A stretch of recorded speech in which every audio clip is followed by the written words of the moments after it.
एक इशारा. जर आपण अनैतिक शारीरिक संबंध, गोड लफडी भानगडी यांमध्ये गुंतले असाल तर ही कथा तुमच्यासाठी नाही. कारण या गोष्टींचा शेवट किती भयंकर होतो हे ऐकून आपला आयुष्यावरचा विश्वास उडेल. मित्र हो, आपण जन्माला येतो ते आपला देह घेऊन, आणि तो देह जेव्हा विसर्जन होतो त्याबरोबर आपलं अस्तित्व संपतं. पण देहाला चिकटलेल्या ज्या वासना आहेत त्या वासनांपासून या जन्मातच जर का मुक्ती मिळाली नाही तर त्या वासना मृत्यूनंतरही छळतात. कसं ते या आजच्या कथेमध्ये आपल्याला दिसणार आहे. एक अप्रतिम कथा तुमच्यासाठी सादर करतोय. कथेचं नाव आहे ज्वालेत उभी ती. अनोळखी दिशा खंड 3 मध्ये आपल्याला ही कथा सापडेल. ज्वालेत उभी ती. स्नेहलताबाई कॉटवर निश्चल पडल्या होत्या, पण ही निश्चलता ऐच्छिक नव्हती. त्यांच्या जीवाची आतल्या आत तळमळ होत होती. स्नायूत शक्ती असती तर त्यांचं शरीर पाण्याबाहेर काढलेल्या एखाद्या मासळीसारखं तडफडलं असतं. पण ते स्नायू केव्हाच निर्बळ झाले होते. शरीराच्या कणाकणातून फुलणारं, रक्ताच्या थेंबाथेंबातून वाहणारं आयुष्य आता अखेरीस आलं होतं. इंद्रियातली जाणीव आत खेचली गेली होती. आत होता तो एक आत्मा, एक वेदनेचं केंद्र. आजवरचं सर्व आयुष्य आठवणींच्या धाग्यांनी स्वतःभोवती गुंफणारा एक असहाय्य कीटक. या आठवणींचा धागा काळात फार फार मागे पोहोचला होता. स्नेहलता 4 वर्षांची होती. त्यावेळी काळाला अंत नव्हता आणि अर्थही नव्हता. आयुष्य दिवसांच्या इंद्रधनुष्यांच्या सप्तरंगी कमानींवरून चाललं होतं. रात्री या केवळ त्यांचे आधार, त्यांचा खरा विस्तार प्रकाशात, सुखात, सुखाच्या अपेक्षेत, पूर्तीच्या आनंदात. बाबा यायची वेळ झाली की त्या अंगणातल्या वृंदावनापाशी त्यांची वाट पाहत थांबायचे. त्यांचा टांगा दाराशी थांबायचा. दार किर्र आवाज करत उघडायचं आणि ते तितक्याच अधीरपणे तिच्याकडे यायचे. तिला उचलून खांद्यावर बसवायचे, तशीच घरात घेऊन जायचे. पुढचे सोपस्कार ती आनंदानं सहन करायची, पण तिच्यासाठी अपेक्षेचा, उत्कटतेचा क्षण पूर्वीच येऊन गेला असायचा. दार लावण्यासाठी बाबा काही सेकंद पाठमोरे उभे असायचे. काळा कोट, उपरण्याचा रेशीम काठी पट्टा, पगडीच्या झिरमिळ्या, चापून नेसलेलं धोतर, लाल जोडे. एका सेकंदातच ते आता आपल्याकडे वळतील. स्नेहलताच्या छातीतली धडधड त्या क्षणी जवळजवळ असह्य व्हायची आणि मग ते तोंड वळवायचे. त्या क्षणाचं अतीव सुख वर्णनापलीकडचं होतं. स्नेहलता 16 वर्षांची झाली होती. अजून ते त्याच बंगल्यात राहत होते, पण तिच्या आकर्षणाचं केंद्र बदललं होतं. शेजारच्या बंगल्यात कोटणीस राहायला आले होते. त्यांचा मुलगा रवींद्र 22 वर्षांचा होता. गोरापान, सरळ नाकाचा, काळ्याभोर डोळ्यांचा, लांबसडक बोटांचा, प्रांजळ, मानी, निगर्वी.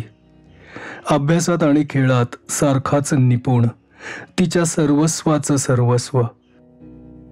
दोन्ही घरात सलोख्याचे संबंध होते. ये जा अव्याहत चाललेली असायची.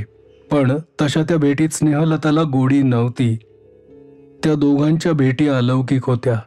त्यांच्या शब्दांतून जीवनाचं संगीत वाहत होतं. ते 4 भिंतींच्या आडोशात कसं व्यक्त करता येईल?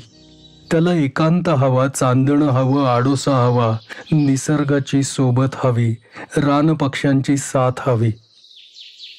दोन्ही बंगल्यांच्या मागे बागा होत्या आणि त्यांच्यात फाटक होता. मध्येच एक सुवासिक वेलींचा कुंज होता. त्याच्या शेजारी लहानसं तळं होतं. आडोशाची जागा. तिथे स्नेहलता रवींद्र यांच्या भेटी होत. तेथेच स्नेहलता रवींद्रच्या पहिल्या स्पर्शानं आधी बावरली होती आणि मग मोहरली होती. तेथेच त्यांच्या अमर अक्षय्य प्रीतीच्या आणाभाका झाल्या होत्या. पण त्या सर्वातही उत्कटतेचा एक क्षण. लतांच्या शाखा हातानं हलकेच दूर कराव्यात आणि तळ्याच्या काठावर पाण्यातल्या प्रतिबिंबाकडे पाहत असाव्या आणि तिची हलकीशी चाहूल लागली की त्यानं मान वर करून तिच्याकडे पाहावं. त्या एका क्षणासाठी तिचा जीव आसुसलेला असायचा. पुढचं सर्व खोटं होतं असं नाही. त्याच्या स्पर्शानं उठणारे रोमांच, प्रीतीची ओळख देताना येणारी आर्तता सारं खरं होतं. रवींद्र उच्च शिक्षणासाठी परदेशी निघाला. भरल्या डोळ्यांनी तिनं त्याला निरोप दिला आणि ती भेट शेवटचीच ठरली. वाटेत विमानाला अपघात झाला आणि रवींद्र कायमचाच गेला. स्नेहलताचं आयुष्य करपून गेलं. तिची खात्री होती की हा बधीरपणा जन्माचाच आहे. आता आपल्याला कशात गोडी वाटणार नाही. आयुष्यातला आनंद यापुढे आपल्यासाठी नाही. आणखी 4 वर्ष गेली. ती सुंदर, आकर्षक दिसत असली पाहिजे. तिच्याभोवती मुलांचा तांडा सतत फिरत असायचा. बाह्यसृष्टीचा अनुनाद तरुण मनात उमटत होता. रवींद्रची आठवण होती, नाही असं नाही, पण ती एका वेगळ्या स्वरूपात होती. तो प्रेमळ होता, निस्वार्थी होता. मी जन्मभर दुःखी राहावं अशी त्याची इच्छा शक्यच नाही. स्नेहलता मनाशी विचार करायला लागली होती. त्याची स्मृती देवासारखी होती, तितकीच पूज्य आणि तितकीच दूर. शिवाय कवी नंदमोहन याच्याविषयी तिला त्या प्रकारची आसक्ती नव्हतीच. निदान ती स्वतःला तरी असं बजावत होती. कवी नंदमोहन म्हणजे शंकर देशपांडे तिच्याच कॉलेजात सिनियर MA चा विद्यार्थी होता. त्याच्या भावपूर्ण कवितांनी कॉलेजमधल्या विद्यार्थिनींना अगदी अक्षरशः वेड लावलं होतं. त्याचा आकर्षक व्यक्तिमत्व हाही त्यातला एखादा महत्त्वपूर्ण घटक असण्याची शक्यता होती. ते काहीही असो, त्याचे काव्यवाचनाचे कार्यक्रम म्हणजे एक समारंभच असायचा. स्नेहलताही या मोहित वर्तुळात होती. नंदमोहन स्वतः एका धुंद जगात वावरत होता आणि त्याच्या श्रोत्यांना किंवा वाचकांना काही क्षण तरी या अलौकिक अवकाशात नेण्याची त्याच्या शब्दात शक्ती होती. त्याच्या निष्ठांशी तो प्रामाणिक होता. बरोबरीचे विद्यार्थी त्याला भंपक किंवा ढोंगी म्हणत, त्याच्या त्या निकट वर्तुळात प्रवेश न मिळालेल्या मुली त्याला गर्विष्ठ, आढ्यताखोर म्हणत. त्याला याची जाणीव नव्हती, मग परवा तर दूरच राहिली. स्नेहलतानं नंदमोहनच्या कविता कितीतरी प्रसंगी ऐकल्या होत्या. संमेलनात, सहलीवर गेले असताना, इतर अनौपचारिक बैठकातून. साधेच शब्द, पण त्याच्या कंठातून ते सोनेरी पक्ष्यांसारखे निघायचे. निर्द्रव्य, स्वतंत्र होऊन कल्पनेच्या गगनात झेपावत जायचे. मनातली खोल कुठली तरी संवादाची तार छेडली जायची. सर्वत्र एक नवा रंग, नवा अर्थ, नवा साक्षात्कार भासायचा. शरीर पुलकित होऊन जायचं. स्नेहलतासाठी एक क्षण पराकोटीच्या समाधानाचा होता. नंदमोहनला फुलांचं विलक्षण वेड होतं. सुवासिक फुलांचा तो भोगता होता. काव्यवाचनाच्या वेळी तर फुलाशिवाय त्याची प्रतिभाच हातप्रभ झाल्यासारखी व्हायची. दरवेळी सुवासिक पुष्पांनी भरलेल्या उंजळीत चेहरा टेकवायची त्याला सवय होती. फुलांचा सुगंध मनसोक्त घेतल्यावर त्याचा चेहरा वर यायचा. नजरेत एक विलक्षण धुंदी. या एका क्षणासाठी स्नेहलताचा जीव हापापलेला असायचा. त्याचं मस्तक वर आलं. त्याची भावपूर्ण नजर तिच्यावर खेळली की तिला वाटे हा आनंद आता माझ्या शरीरात मावणार नाही. या पार्श्वभूमीवर त्याच्या कविता. आणि मग एकाएकी त्याचा विवाह एका मोठ्या घराण्यातल्या सुंदर मुलीशी ठरल्याची बातमी पसरली. स्नेहलताला हा आघात अगदी वर्मी बसल्यासारखा वाटला. वास्तविक तसं तिला वाटायचं काही कारण नव्हतं. नंदमोहनची वैयक्तिक ओळख होती, मैत्री होती. इतकंच नाही तर तिला एकटीलाही त्यानं कविता वाचून दाखवल्या होत्या. तिच्यावर नजर खिळवून तो म्हणाला होता, तू कौमुदीतली मोहिनी, तेज गर्भा शलाका, संध्येतील तू रंगवर्षा, सप्तरंगी विहरशी, पुष्पातील आमोद तू सूर बासरीतला, जलाशयी लहर तू, वसंती तू बहरशी, तुझीच साध ही तू विश्वसुंदरी. त्याच्या शब्दांनी तिच्या मनात कालवाकालव झाली होती. तो आपल्या धुंद जगात होता. त्याची प्रतीकं, त्याचे संकेत वेगळे होते, पण तिच्या मनावर हा पाश पडला होता. ती त्यात सापडली होती. तेव्हा त्याच्या विवाहाच्या त्या बातमीनं स्नेहलता अगदी विव्हल झाली.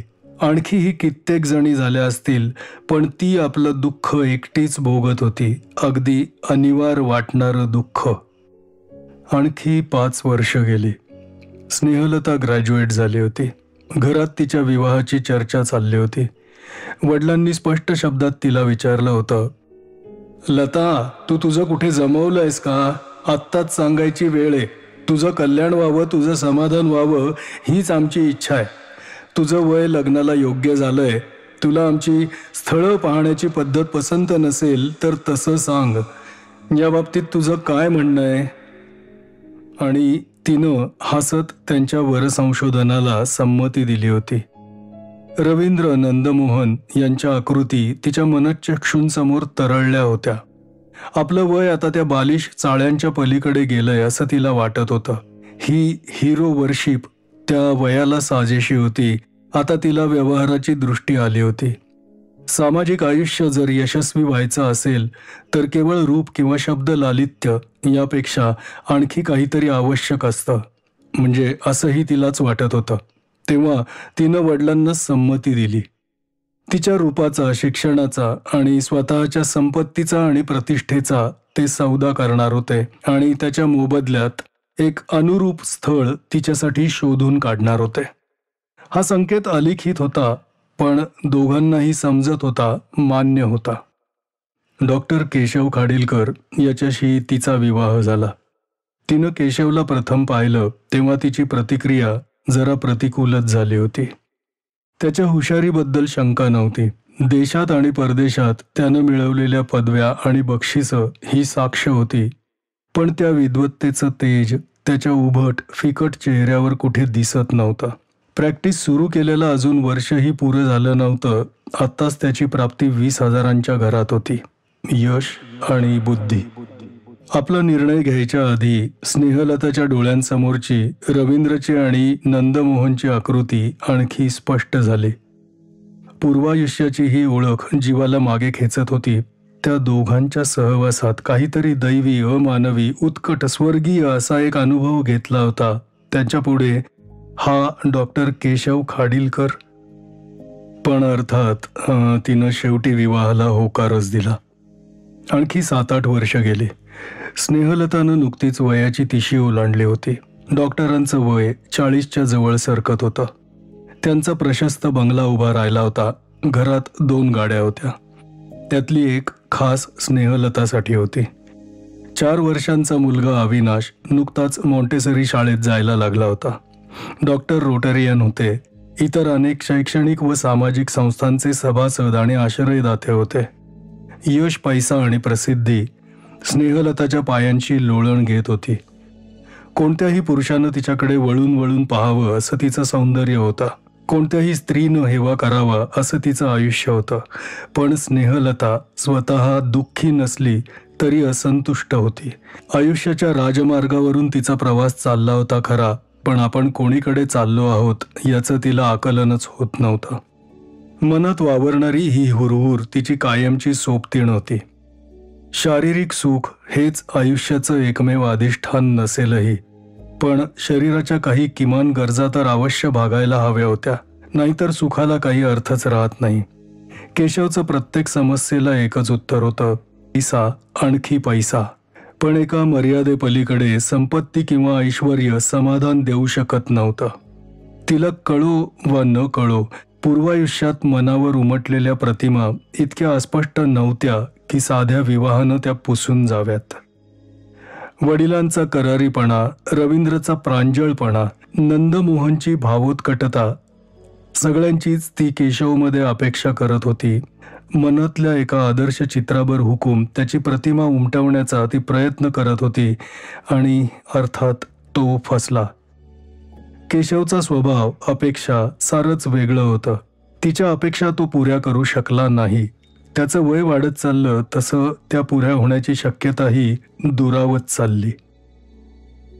तिनं रागावून धुसफूस करून पाहिलं, पण बाह्यतः दुर्बळ वाटणाऱ्या त्याच्या शरीरात आत कुठेतरी एक कठीण गाभा होता.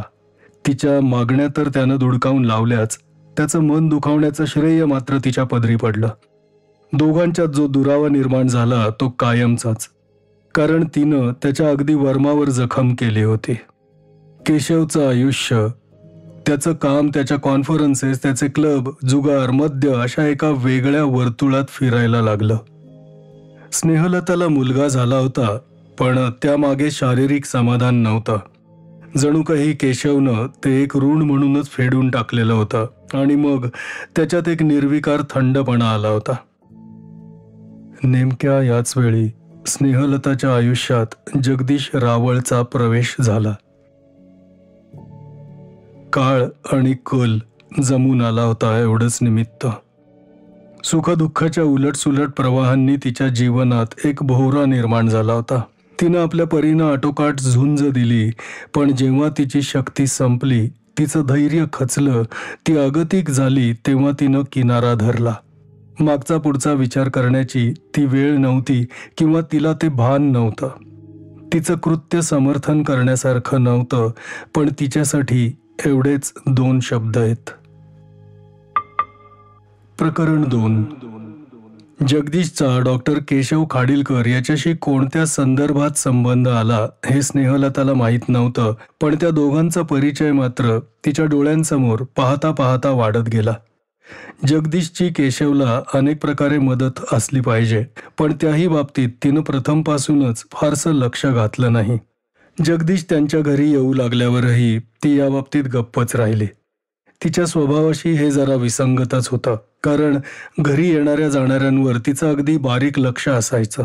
समाजातली आपली पोझिशन ती मोठ्या कटाक्षानं सांभाळत होती, पण जगदीश मात्र याला अपवाद ठरला आणि त्याचा अपवाद ठरण्याची ही एकच बाब नव्हती. केशवच्या इतर स्नेहात किंवा परिचितात अगदी मोकळेपणे मिसळणारी स्नेहलता जगदीशपासून बुजल्यासारखी दूर राहिली. त्याच्या धीट नजरेला नजर द्यायला ती प्रथमपासूनच कसरत होती, कारण जगदीशची नजर अतिशय बोलकी होती. तिच्या शरीरावरून सावकाश सावकाश फिरणारी त्याची नजर त्याच्या मनातले विचार उघड करत होती. त्याला काय हवं होतं हे भेटीच्या पहिल्या क्षणातच स्नेहलताला समजलं होतं. त्याच्याकडे तिरस्काराचा एक कटाक्ष टाकून ती खोलीतून उठून गेली होती. केशवजवळ तिनं जगदीशचा विषय 2-3दा काढला, पण केशवच्या शब्दांवरून तिची खात्री झाली की आत्ताच्या क्षणी तरी तो जगदीशशी संबंध तोडायला तयार नव्हता आणि ती यापेक्षा जास्त स्पष्टपणे काहीच बोलू शकत नव्हती. केशव आणि जगदीश किती विरोधी व्यक्तिमत्व. केशव किरकोळ, आत्मकेंद्रित, स्वतःच्या विचारात मशगूल, तर जगदीश उंच, धिप्पाड शरीराचा. जगदीश हुकमती नजरेनं जगाकडे पाहणारा, हवं ते मिळवणारा, महत्वाकांक्षी, संभाषण चतुर जगदीश. त्याच्याशी केशवची तुलनाच होऊ शकत नव्हती. पण स्नेहलताच्या लक्षात ही गोष्ट कधीच आली नाही की आपण या दोघांची तुलना करतो हेच मुळात पाप आहे. तिला तो विचार सुचला नाही. ती जगदीश संबंधी जास्त काही बोलली नाही, त्याला टाळत मात्र राहिली. रात्री 11च्या सुमारास फोन खणखणला. स्नेहलता तिच्या खोलीत होती. केशव घरात नव्हता. हल्ली त्याचं वागणं अतिशयच अनियमित झालं होतं. डिस्पेन्सरीचं काम झाल्यावर तो घरी येईलच अशी शाश्वती नसायची. तो कुठे असेल यावर स्नेहलतानं हल्ली विचार करायचं सोडून दिलं होतं. फोनचा आवाज ऐकताच ती उठली आणि थकलेल्या पावलांनी दिवाणखाण्यात आले. फोनवर जगदीश होता. जगदीश. हॅलो, कोण? स्नेहलताबाई का? मी जगदीश आहे. डॉक्टर घरात नाहीत, काही काम होतं का? तो जरासा घुटमळला. डॉक्टरांचंच काम आहे. त्यांचं? पण स्नेहलताबाई, तो हलक्या आवाजात म्हणाला. डॉक्टर आता इथेच आहेत, माझ्या शेजारी. मी त्यांना तिकडे आणणार आहे, पण आधी सूचना द्यावी म्हणून फोन केला. आधी सूचना? ते का? ते आत्ता जरा ऑफ आहेत. या अवस्थेत ते कोणाला दिसले नाही तरच बरं होईल. तिला वाटलं यांना विचारावं काय झालंय, पण असल्या माणसाशी तिला खाजगी विषयावर चर्चा तिरस्करणीय वाटत होती. स्वतःशी चडफडत ती गप्प बसली. पुन्हा जगदीशचा आवाज आला. मी 15-20 मिनिटात येतोय. या.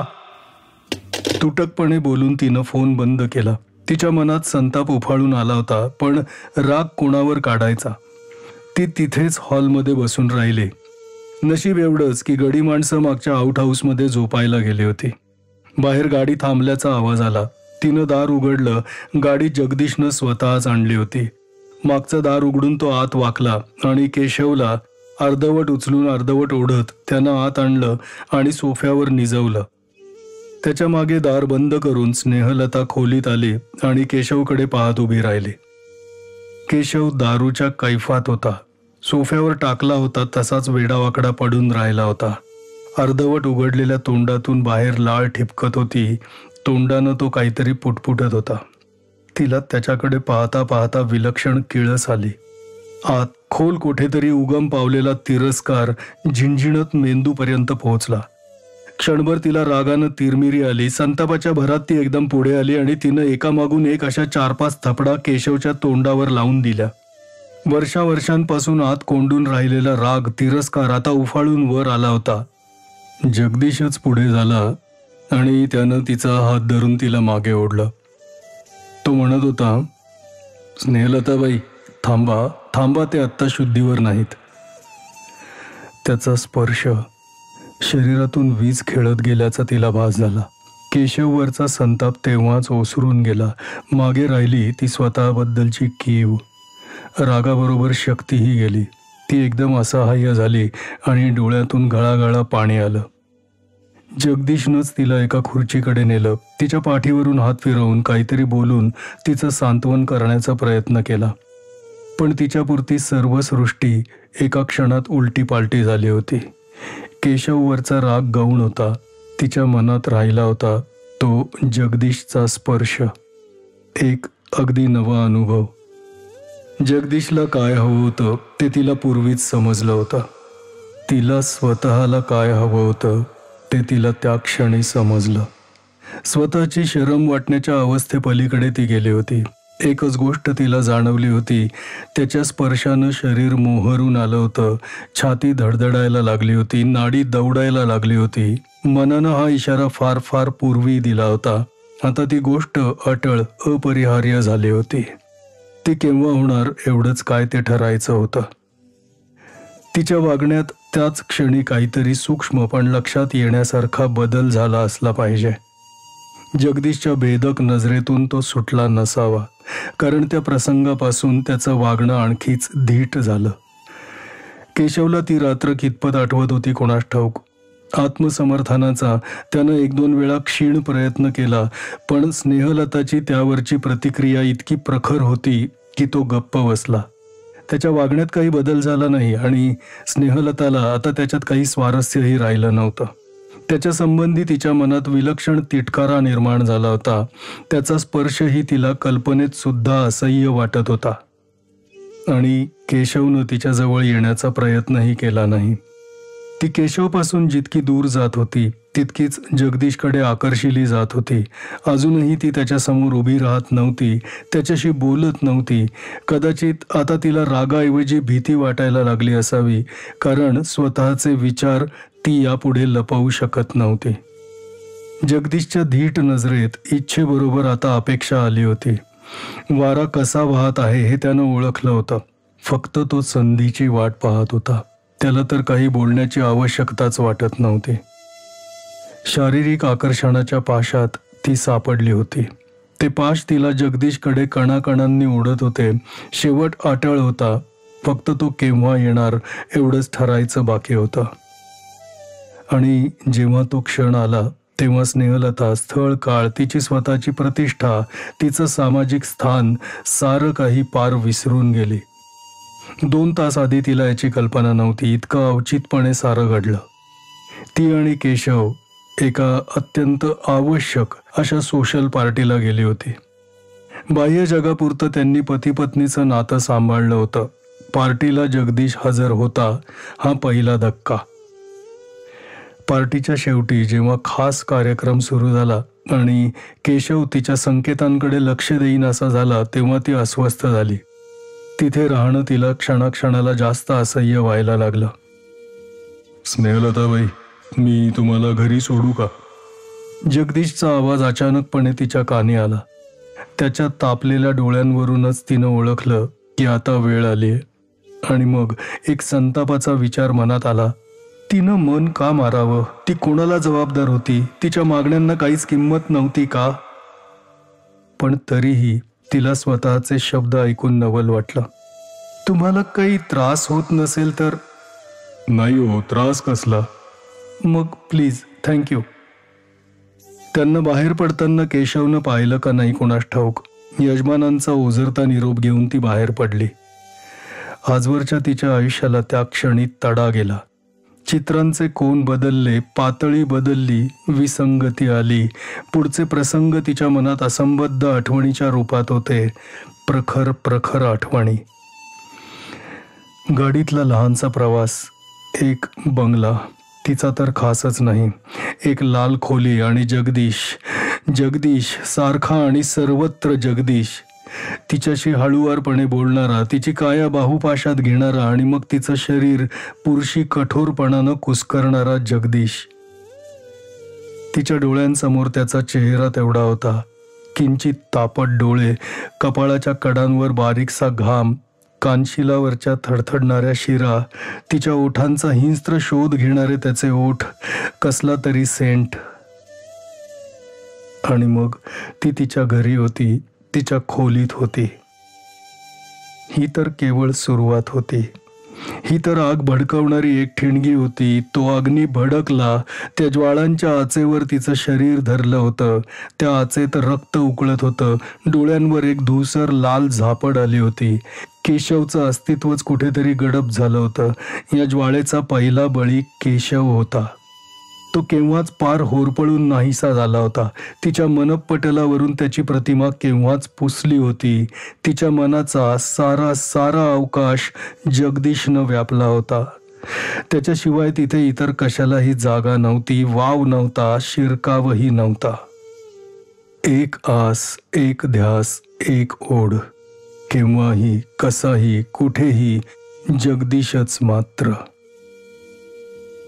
केशवचा तोल दिवसेंदिवस जात चालला होता. मध्यरात्रीपूर्वी तो क्वचितच घरी यायचा. जगदीशच्या भेटीसाठी स्नेहलताला कोणतंही कारस्थान रचावं लागत नव्हतं किंवा काहीही सायास पडत नव्हता.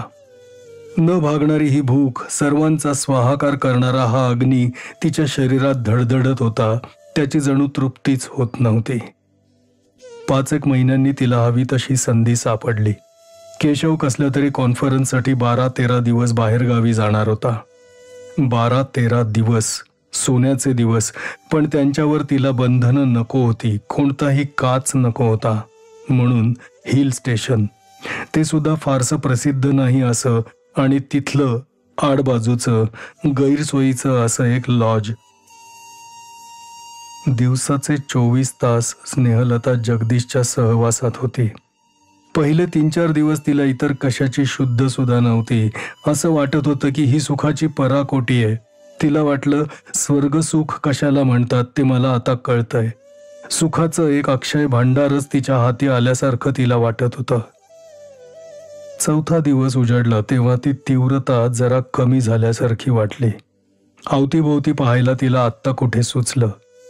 ते ज्या खोलीत राहत होते ती खोली आता प्रथमच स्नेहलतानं उघड्या डोळ्यांनी पाहिली. उपभोगाच्या धुंदीत ज्या गोष्टी तिला जाणवल्या नव्हत्या त्या आता जाणवायला लागल्या. खोली भिकार होती. भिंतींचा गिलावा पडला होता. आतला मातट करडा गाभा उघड्यावर आला होता. खिडकी एकच होती. वारा जर पडला तर खोली किंचित गरम व्हायला लागायची. पलंग जुना होता. वर्षांची सुखदुःख पाहिलेला, पुरातन. आणखी एक दिवस गेला. जगदीशची उत्कंठाही आता जरा कमी झाल्यासारखी वाटत होती. स्नेहलताचं लक्ष आणखी विस्तारित झालं. त्यांच्या खोलीकडे यायची वाट. इमारतीच्या भिंतीला लागून असलेली ती एक लाकडी गॅलरी होती. एका बाजूला भिंत, एका बाजूला लाल रंगाचा कठडा आणि समोर त्याच्या खोलीचं दार. वासनेची धगधगती आच आता कमी झाली होती. रक्त थंड व्हायला लागलं होतं.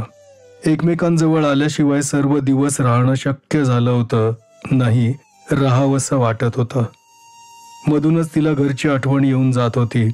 बाहेरून हिंडून येताना रॉयल गेस्ट हाऊसची सामान्य अवकळा आलेली इमारत पाहिली की तिच्या मनात कुठेतरी खटकायला लागलं होतं. हे लॉज, ही खोली. वासना आणखी मंदावली. ज्योतीतली काजळी दिसायला लागली. एके दिवशी तिच्या लक्षात आलं, आज आपल्याला इच्छा नाही. एक नवलाचा शोध. असं होईलसं वाटलं नव्हतं. एके दिवशी कंटाळा, 2 दिवसांनी त्याचा उबग आला. ते लॉज, ती घाणेरडी खोली, तो पुरातन पलंग, सर्वच. ती दोघं लागलीच परत आली. येताना एकमेकांशी फारसं बोलत नव्हती. निरोपही बराचसा थंड होता. प्रकरण 3. कॉन्फरन्सहून केशव परत आला, तो सिरोसिसची तक्रार घेऊनच. सुरुवातीला उपचारांनी जरा बरं वाटलं आणि स्नेहलता जगदीशला 7-8 दिवसातून एकदा भेटू लागले. पण त्यांच्या संबंधातला सोनेरी भाग संपला होता. उरलं होतं ते एक रुटीन. कारण त्या एका गोष्टीशिवाय जगदीशला इतर कशातही इंटरेस्ट नव्हता. कधी काळी एखाद्या विषयावर बोलायचा. स्नेहलतानं प्रयत्न केला तर तो तुटकपणे म्हणायचा, स्नेहल, आपण कशासाठी एकत्र येतोय आपल्याला माहिती आहे. त्यावर हा मुलामा नको. पण जगदीश, त्याशिवाय इतर सारंच काही वर्ज नाही. स्नेहल, तुला काय हवं होतं ते मिळालंय ना. मला हवं होतं ते गॉड, ती शहारून म्हणाले. तत्वज्ञान नेहमी मागाहून सुचतं. ये. त्याच्या डोळ्यातली तापट लाली, त्याच्या शरीराचा घाम, त्याच्या गालावरची बारीक पुरळ, सेंटमधूनही येणारा शरीराचा एक किंचित उग्र दर्प तिला आता जाणवायला लागला होता. यापैकी काहीही आकर्षक नव्हतं. वागणं कृत्रिम, यांत्रिक व्हायला लागलं होतं. सुखाची सावली तेवढी मागे राहिली होती, क्षणभर हाती आल्यासारखी वाटतानाच नाहीशी होणारी. केशवची प्रकृती आणखी बिघडली. स्नेहलताला त्याच्याबद्दल व्यक्तिगत अशी सहानुभूती नव्हती, पण तिच्या आयुष्यात तिला एक फार महत्त्वाचं स्थान होतं. ती त्याची पत्नी होती. आणि मग एका रात्री तिचे डोळे खाडकन उघडले.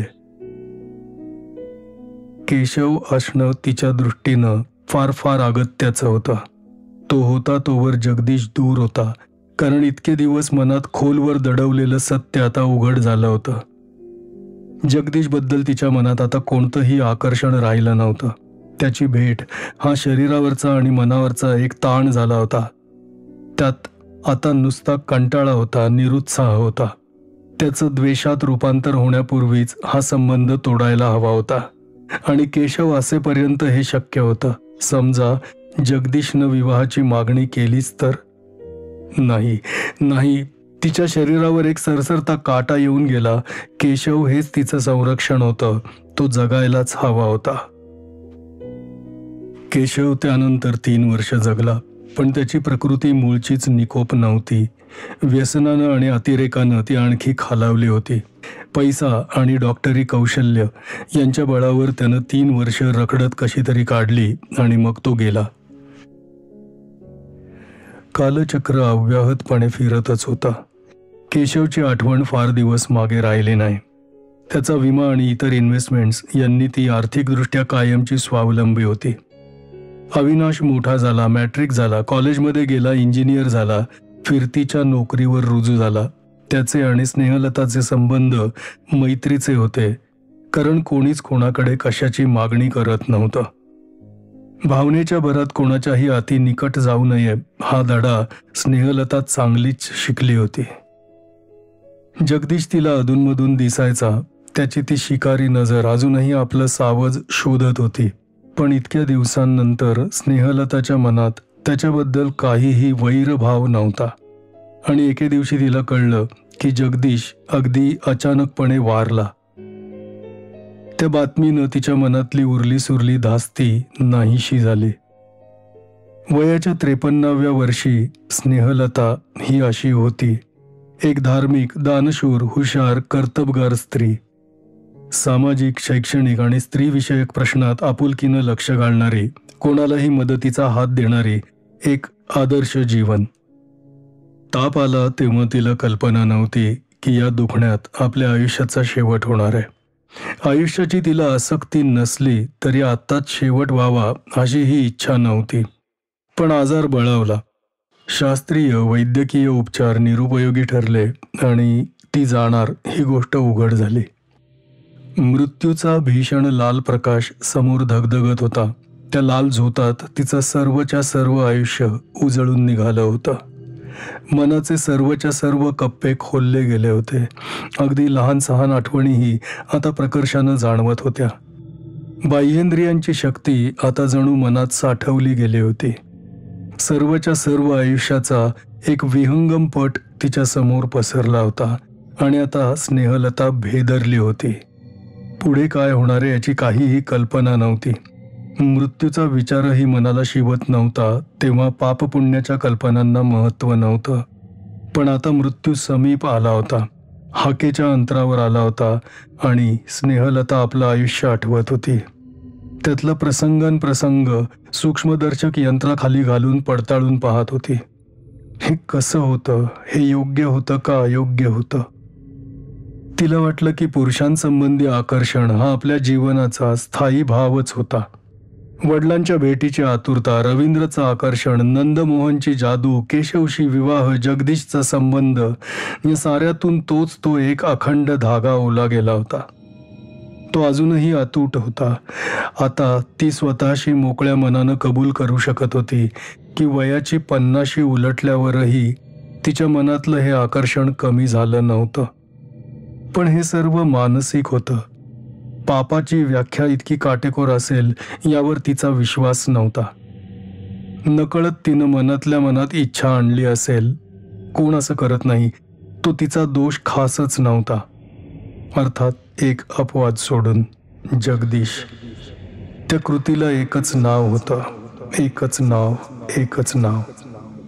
पण ते आता जुनं झालं नाही का? 20 वर्षांच्या वजनाखाली गाडलं गेलं नाही का? त्यानंतरच्या तिच्या सत्कृत्यांनी त्या पापाचं परिमार्जन झालं नाही का? झालेलंच असणार. ती मनाला शांत करत होती, धीर देत होती, कारण आता सर्वांचाच शेवट समीप आला होता. एका काळ्या लाटेखाली सारंच पुसलं जाणार होतं. मना, धीर धर, धीर धर. तो क्षण आला. एक असह्य वेदना, कणाकणांनी वाढत जाणारी, शरीराच्या नसा नसा विच्छिन्न करणारी. आणि मग स्नेहलता सुटली. प्रकरण 4. लोहाराच्या घणाघातानं लोहाचे 2 तुकडे व्हावेत तितका हा प्रकार आकस्मिक आणि निर्णायक होता. काळाच्या एका सूक्ष्म छेदात ती मुक्त झाली होती. त्या शरीरातून बाहेर आली होती. वेदना संपली होती, ताण गेला होता. हाच जर मृत्यू असेल तर त्यासाठी द्यावी लागणारी किंमत फारच अल्प आहे तिला वाटलं. जळणाऱ्या ओंडक्यातून धूर निघावा तशी ती त्या निश्चल शरीरातून बाहेर पडली. ती दूर सरकत होती. ते शरीर दूर सरकत होतं. तिला गती होती खास. हलण्याची तिनं इच्छाही केली नव्हती किंवा हलण्यासाठी प्रयत्नही केला नव्हता. पण ती दूर जात होती. इतके दिवस तिनं वापरलेलं, तिचा वास असलेलं ते शरीर पाहता पाहता अस्पष्ट होऊ लागलं होतं. ती स्वतःला प्रथमच संपूर्ण पाहत होती. 55 वर्षांच्या एका स्त्रीचं प्रौढत्व आलेलं शरीर, काळजी घेतलेलं, चांगलं पोसलेलं, शरीरात ढिल्लेपणा नाही, अवयव रेखीव, एकेकाळच्या अप्रतिम लावण्याची अजून साक्ष देणारे. पण आता चेहरा विकृत झाला होता. आणि मग ते चेतनाहीन, परक वाटणारं शरीर किरकिरत दूर कुठेतरी गेलं. लहान लहान होत शेवटी अदृश्य झालं. स्नेहलता मंदिरात उभी होती. कशाची तरी ती विलक्षण उत्कंठेनं वाट पाहत होती. एक क्षणभर तिला कशाचा संदर्भ लागेना. हा प्रसंग पूर्वी घडल्यासारखा वाटत होता. त्यानंतर कितीतरी घडलं होतं. तिचा आजार, तिचा मृत्यू, मग हे काय? मनाला हिसका बसून ती ताळ्यावर आली. ती मंदिरात होती. इतरही कितीतरी लोक तिथे होते. कीर्तन चाललं होतं आणि ती अनिमिष नेत्रांनी कीर्तनकाराच्या पाठमोऱ्या आकृतीकडे पाहत होती. आता एवढ्यातच तो गिरकी घेईल आणि तो गर्रकन वळला, त्याचा चेहरा तिच्याकडे वळला आणि भेदरलेली स्नेहलता नाही नाही किंचाळत खोल कुठेतरी पडली, काळ्या गर्तेत खोल खोल, कारण तो चेहरा जगदीशचा होता. स्नेहलता एका पांढऱ्या थंड शांत खोलीत होती. येथेही ती पूर्वी एकदा येऊन गेली होती. आठवण खडबडून जागी झाली. हॉस्पिटलमधली खोली. ती खोलीच्या दाराशी उभी होती. तिच्याच शेजारी पांढऱ्या कपड्यातलं कोणीतरी होतं, बहुतेक डॉक्टर किंवा सर्जन. ते तिला कॉटकडे घेऊन जात होते. तिचं मन गलगलत होतं. कॉटवर पांढऱ्या चादरीखाली काहीतरी झाकलेलं होतं. ती कॉट जवळ आली. तिला आता हा प्रसंग आठवत होता, केशवचा हॉस्पिटलमधला मृत्यू. तिच्या बरोबरच्या गृहस्थांनी कॉटवरची चादर एका टोकानं उचलली आणि खाली घेतली. नको नको, स्नेहलता किंचाळली, आई ग. आणि पुन्हा एकदा त्या काळ्या वावटळीत कोसळली, कारण कॉटवर जगदीश होता आणि तो तापट लाल डोळ्यांनी तिच्याकडे पाहत होता. स्नेहलता एका अंधाऱ्या कोंदट पडझड झालेल्या खोलीत उभी होती.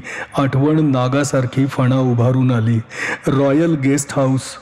स्नेहलता दाराशी उभी होती, वाट पाहत उभी होती. हेही पूर्वी एकदा घडलं होतं. जगदीशची वाट पाहत उभी होती. जगदीशची. तिला तो विचार एकदम असह्य झाला. ती येथे कशी आली, का आली हे तिला कळत नव्हतं. येथे तिला क्षणभरही थांबावंसं वाटत नव्हतं, पण येथून कसं जायचं हेही तिला माहीत नव्हतं. ती तशीच दारापाशी उभी राहिली. करकर आवाज झाला आणि दार सावकाश उघडलं. जगदीश खोलीत येत होता. नको नको, ती किंचाळली आणि कोसळत कुठेतरी पडली. स्नेहलता उभी होती. आसपास माणसांची गर्दी होती. कसले तरी मंत्र तिच्या कानांवर येत होते. तिच्या अंगावर भरजरीचे कपडे होते. कपाळाला फुलांची मोत्यांची मुंडावळ होती. हातात मोगऱ्याचा 4 पदरी हार होता. समोर अंतरपाट होता. तिच्या लग्नाचा क्षण. केशवशी तिचा विवाह झाला ती घटिका. अंतरपाट दूर झाला. टाळ्यांचा कडकडाट झाला. मंगलवाद्यांचा गजर झाला. स्नेहलतानं हार पुढे करत वर पाहिलं आणि मग हार खाली टाकून तिनं तोंड झाकून घेतलं आणि ती तिथून वेडीवाकडी पळत सुटली. अंतरपाटापलीकडे समोरच्या पाटावर जगदीश उभा होता. मनाच्या या बावरलेल्या अवस्थेतही काही विचार तिच्या समोर येऊन गेले. तिचा मृत्यू ही घटना खरी होती.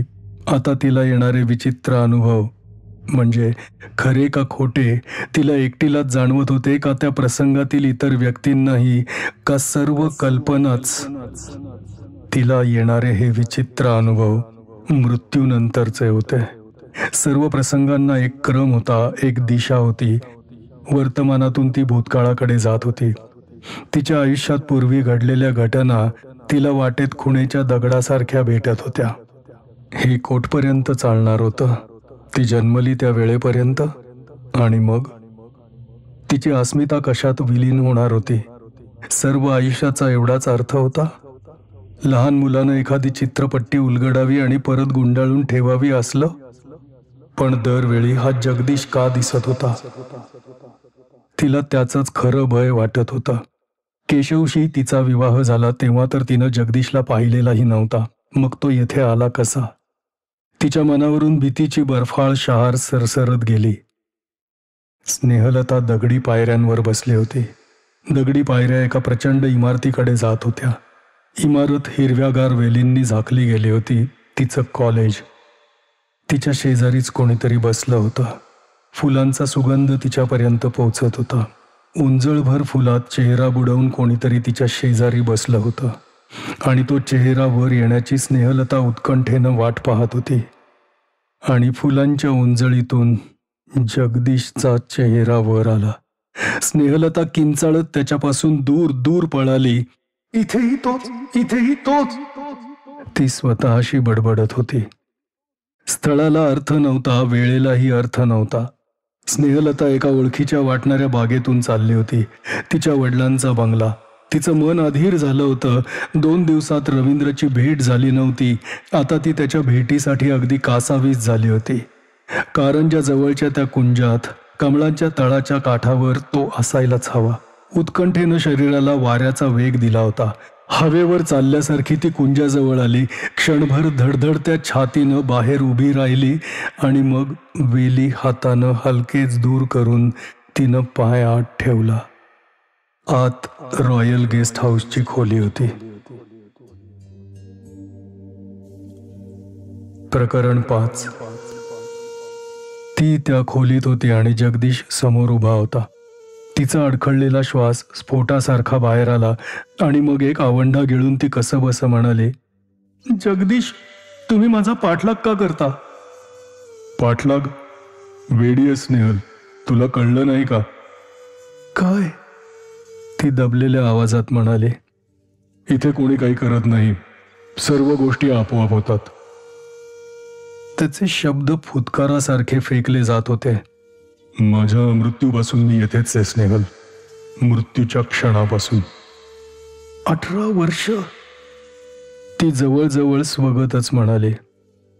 18 वर्ष, नाहीतर 18 शतकं, नाहीतर 18 सेकंद. वेळेला आता काय अर्थ आहे? वेळ आपल्यासाठी केव्हाच थांबलाय स्नेहल. वेळ जिवंत लोकांसाठी असतो. आणि मग एका हलक्या वाईट आवाजात म्हणाला, तुझी वाट पाहत होतो स्नेहल. माझी वाट? इथं कशासाठी जगदीश? कशासाठी? आपण या खोलीत कशासाठी येत होतो? ते ती जवळजवळ किंचाळलीच. हो, त्याशिवाय इतर काही नाही. पण का? का? ती रडकुंडीला आली होती. आपण एका अजस्त्रपटावरची प्यादी आहोत. आपल्या मर्यादात आपण हालत असतो, कारणं आपल्यासाठी नाहीत. नको नको जगदीश, मी तुमच्या पाया पडते. त्याचा चेहरा आणखीच विकृत झाला. स्नेहल, मी इथे राजीखुशीनं आलोय असं तुला वाटत असलं तर तो मूर्खपणा आहे. मलाही येणं भाग पडलं. पण का? तू एक पाप केलंयस, त्या पापाच्या खाईत मलाही ओढलंयस. आता त्याचं प्रायश्चित्त भोगायचंय. नाही नाही, मी पळून जाईन. कुठे? भूतकाळात, जिथे तुम्ही नव्हते तिथे. घटनांचा परिणाम फक्त भविष्यकाळावर होत नाही स्नेहल, तो भूतकाळावरही होतो. मी तुझ्या आयुष्यात आलो याचा अर्थ सर्व आयुष्यात आलो. मला माहिती आहे, कारण मी सुटकेचा प्रयत्न केलाय. नाही नाही, नको. स्नेहलता किंचाळली आणि पुन्हा त्या काळ्या अनामिक आवर्तात पडली. स्नेहलता अंगणातल्या वृंदावनापाशी उभी होती. वाट पाहत होती. तिच्या वडिलांची यायची वेळ झाली होती. मनात एक द्वैत होतं. आज होतं, शंकाही होती, आशाही होती. तिच्या आठवणीतला हा सर्वात मागचा प्रसंग होता. तिच्या आठवणीचा हा तळ होता, हा शेवट होता. येथपर्यंत तो पोहोचणं शक्य नव्हतं. तिला आशा होती. मोठं दार करकरत उघडलं. स्नेहलताचे डोळे समोरचं नीट पाहिनातच. तिला चक्कर आल्यासारखी वाटत होती. नजर पुन्हा साफ झाली तेव्हा तिला दिसलं की काळ्या कोटातलं कोणीतरी दार लावतंय. आणि मग ती व्यक्ती तिच्याकडे वळली. तो जगदीश होता आणि तो रॉयल गेस्ट हाऊस मधलं खोलीचं दार लावत होता. तुला सांगितलं ना स्नेहल, यातून सुटका नाही. त्याचा आवाज विलक्षण कडवट झाला होता. हतबुद्ध झालेली स्नेहलता विस्फारलेल्या डोळ्यांनी त्याच्याकडे पाहत होती. तिचा शेवटचा प्रयत्न फसला होता. शेवटची आशा मावळली होती. सुटकेची वाट बंद झाली होती. तिची नियती तिच्या समोर उभी होती. आणि मग तिच्या शरीराबाहेरची कोणती तरी शक्ती तिला जगदीशकडे खेचू लागली. अविरोध, निर्घृण शक्ती. तिनं हाताच्या मुठी आवळल्या, पाय जमिनीवर रोवून धरले. सारं बळ एकवटून त्या पाशवी शक्तीला विरोध करायचा प्रयत्न केला. शरीराची नस आणि नस पिळली गेली होती. पण तिच्या इच्छेला जसा काही अर्थ नव्हता, तसाच तिच्या विरोधातही काही अर्थ नव्हता. ती व जगदीश एकमेकांजवळ येत होती. त्यांच्यातलं अंतर तसून कमी होत होतं. झगडणारे पण असहाय्य, जाणीव असलेले पण पूर्वनियंत्रित असे दोन जीव, सुखाच्या एका पाशानं जखडलेले दोन आत्मे. नको नको, देवा दया कर. स्नेहलता किंचाळली. ते शब्द तिच्या ओठातून बाहेर पडले आणि तिच्या भोवती आगीचा एखादा डोंब उसळल्याचा तिला भास झाला. पूर्वी एकदा शारीरिक वासनेच्या आचेवर तिचं शरीर धरलं गेलं होतं, तेव्हाही तिला ही ज्वाला जाणवली होती, पण आता तिला तिचं खरं स्वरूप दिसत होतं. पूर्वी एकदा तिला ही खोली स्वर्गासारखी वाटली होती, तोही भ्रम आता दूर झाला होता. पूर्वी एकदा ती जगदीशच्या मिठीत जाण्यासाठी अगदी हापापली होती आणि तोच जगदीश तिच्याकडे येत होता.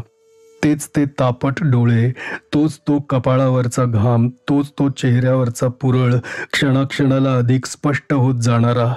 किती काळपर्यंत देवा, किती काळपर्यंत? पण तिचा हा विचार अर्धवटच राहिला. जगदीशचे हात तिच्या शरीराभोवती आले होते.